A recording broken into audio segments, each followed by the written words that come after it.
Ganito nagsisimula ang araw ko. Simple lang ito at ito ang totoo.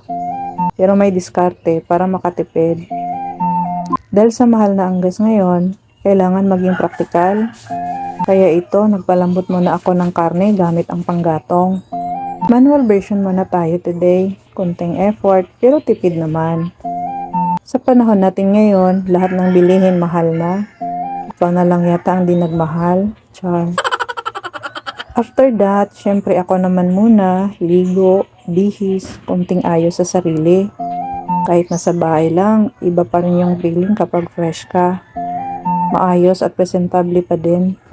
Wala namang masama kung mag-ayos tayo. Kahit maglagay lang tayo ng moisturizer sa mukha, lalo na kapag nasa 40s na tayo. Pansin nyo ba na dry na balat natin? So kailangan natin to at maglagay na rin tayo ng sunscreen dahil masyado nang mainit sa labas. Then back to reality, magluto na agad tayo ng ulam. Kasi alam nyo naman, walang hintayan pag gutom ng pamilya.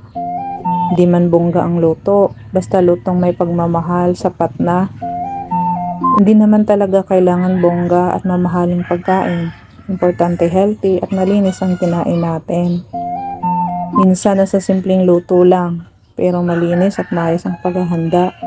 Ganito ako magluto, hindi man bongga, pero sinisigurado kong sariwa ang sangkap at malinis. Habang niluluto ko ang pagkain namin, iniisip ko na hindi lang basta ulam to. Ito yung nagbibigay lakas sa amin sa araw-araw. Konting asin, tamang templa. Hindi kailangan ng maraming sahog, basta tama at sakto lang. Mas gusto ko yung lutong bahay. Alam mo kung saan galing. Alam mo kung paano niluluto. At higit sa lahat, panatag ka na malinis at safe kainin. Pagdating sa pagkainan, hindi man ito panghandaan, pero sapat na para mabusog at maging okay ang pakiramdam. Kasi para sa akin, ang totoong healthy hindi lang sa gamit mong sangkap, kundi sa paraan ng paghahanda. Malinis, simple, totoo. At sa bawat kain namin, alam ko kahit paano naaalagaan ko ang pamilya ko. Sa simpleng paraan, hindi kailangan ng perpekto, basta may malasakit sa bawat luto. Dahil malapit nang matapos ang ating niluto, magsuklay muna ako ng buhok.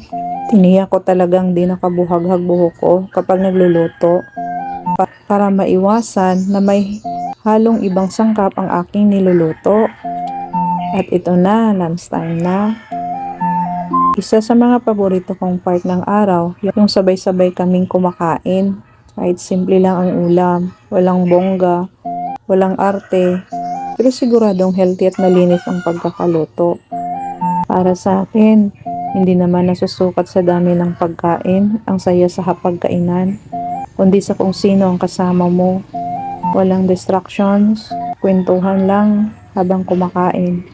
Dito talaga ako pinakamasaya. Yung simpleng sabay-sabay, nagsishare ng pagkain, at magkakasama bilang pamilya.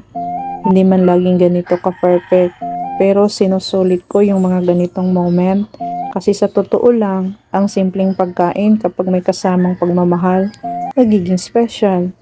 Busog ang tiyan at busog din ang puso. After kumain, may kanya-kanyang ginagawa ulit. Yung mga bata, nasa kwarto lang sila, nagpapahinga. Masyado din kasing mainit sa labas.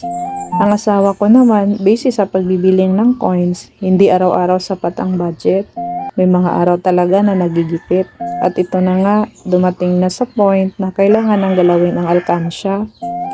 Ang sarap pa rin sa pakiramdam na may nadudukot ka. Hindi man kalakihan, pero malaking tulong na rin kapag tayo ay kapos. Ganun talaga ang buhay.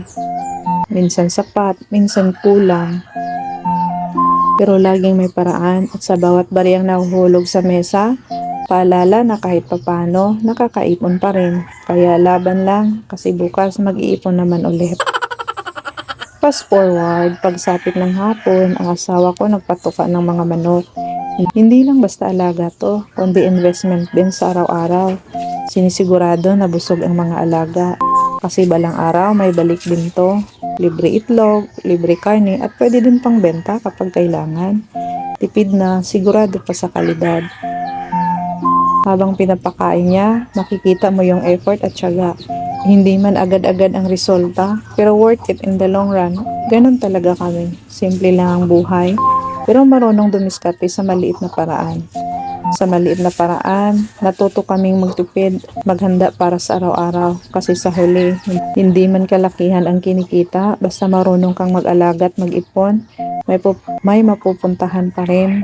Kanya-kanya kami ng trabaho habang siya busy sa alagang hayop. Ako naman, naglinis sa harap ng bahay, nagbunot ng damo, at magwawalis.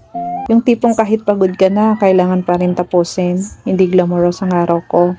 Walang aesthetic na peg, pero ito yung totoong buhay, yung may halong pagod, konting stress, pero may saya pa rin sa simpleng paraan.